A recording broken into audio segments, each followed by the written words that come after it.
सबसे पहले तो मैं पूरे देशवासियों का बहुत बहुत धन्यवाद कहना चाहती हूँ, आप मीडिया पर्सन्स का भी, क्योंकि आप लोग ही हम लोगों को इतना through out the journey wrestling में आपने सपोर्ट किया है। तो मैं उम्मीद करती हूँ कि मैं आपकी उम्मीदों पे खरा उतरूँ बिल्कुल। और कांग्रेस पार्टी का मैं बहुत बहुत धन्यवाद करती हूँ, क्योंकि जब बोलते हैं ना कि बुरे टाइम में पता लगता है कि अपना कौन है। जब हम रोड पे घसीटे जा रहे थे तो छोड़ के बीजेपी को, देश में जितनी भी पार्टियां हैं वो हमारे साथ में थी, हमारे दर्द को समझ पा रही थी, हमारे आंसुओं को समझ पा रही थी। मैं बहुत प्राउड फील कर रही हूँ कि मैं एक ऐसी पार्टी में, एक ऐसी विचारधारा में हूँ जो महिलाओं के साथ हो रहा अन्याय और उनके साथ बुरे बर्ताव के खिलाफ खड़ी है। वो लड़ाई लड़ने के तैयार है, सड़क से लेकर संसद तक। और मैं विश्वास दिलाती हूँ पूरे देशवासियों को कि जो मेहनत, जो लगन से हमने रेसलिंग में काम किया है, हम चाहते हैं कि देश के हर एक नागरिक को जो दर्द, जो तकलीफ हमने झेली है, खासकर महिलाओं के लिए, हर एक उस महिला के साथ में हम खड़े हैं जो अपने आप को लाचार, अपने आप को बेबस समझती है। रेसलिंग में मैंने पूरा कोशिश किया कि मैं जितनी भी महिलाओं को, छोटी बच्चियों को इंस्पायर कर सकती हूँ।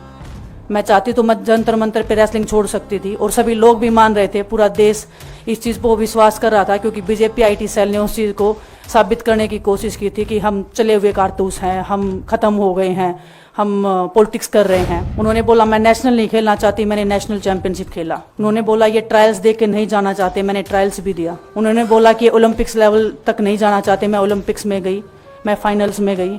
अनफॉर्चुनेटली परमात्मा को कोई और चीज़ मंजूर होगी। एक चीज़ मुझे पता है कि जब मेहनत आप करते हो तो ज़रूरी नहीं कि आपको उसी दिशा में मिले, कई बार दूसरी चीज़ों में भी आपको वो फल मिल जाता है।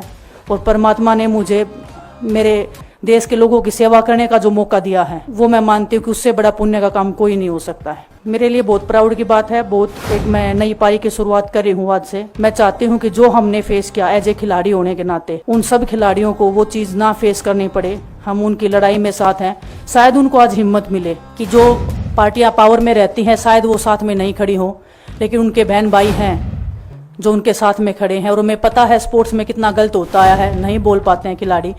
आप हमसे देख लो, बजरंग के ऊपर डोप का बैन लगा दिया 4 साल का, सिर्फ किसी लिए कि सिर्फ उन्होंने आवाज़ उठाई थी हमारे साथ बैठ के। तो उसका भुगतान हम कर रहे हैं, आज तक कर रहे हैं, लेकिन हम डरेंगे नहीं, पीछे नहीं हटेंगे। जो लड़ाई थी वो जारी है, ख़त्म नहीं हुई है। कोर्ट में हमारा केस चल रहा है, वो लड़ाई भी हम जीतेंगे, ज़िंदगी की जंग भी हम जीतेंगे। खेल में जैसे हमने कभी हार नहीं मानी है, तो हम इस नए प्लेटफॉर्म पे जो आ रहे हैं, देश की सेवा का भाव, और सिर्फ बोलने तक सीमित नहीं रहेगा। ये हम दिल से हमने खेल किया है और दिल से हम ये काम करेंगे, जी जान से मेहनत करेंगे, अपने लोगों के बीच में रहेंगे। जो भी हम अपने लोगों का भला कर सकते हैं, चाहे कितना ही % हमारे हाथ में होगा, वो हम करने की कोशिश करेंगे। और मैं अपनी बहनों को बताना चाहती हूँ कि आपकी बहन आपके साथ में है। किसी भी मुसीबत में, किसी भी पल, किसी भी क्षण आप ऐसे मत समझना कोई भी आपके साथ में नहीं है। जब कोई नहीं खड़ा होगा तो मैं आपके साथ में ज़रूर खड़ी रहूँगी, कांग्रेस पार्टी आपके साथ में ज़रूर खड़ी रहेगी। ये हमने फील किया था, और मैं वादे से कह सकती हूँ, दावे से कह सकती हूँ कि बिल्कुल आपके साथ भी खड़े रहेंगे। बहुत बहुत धन्यवाद आप सबका।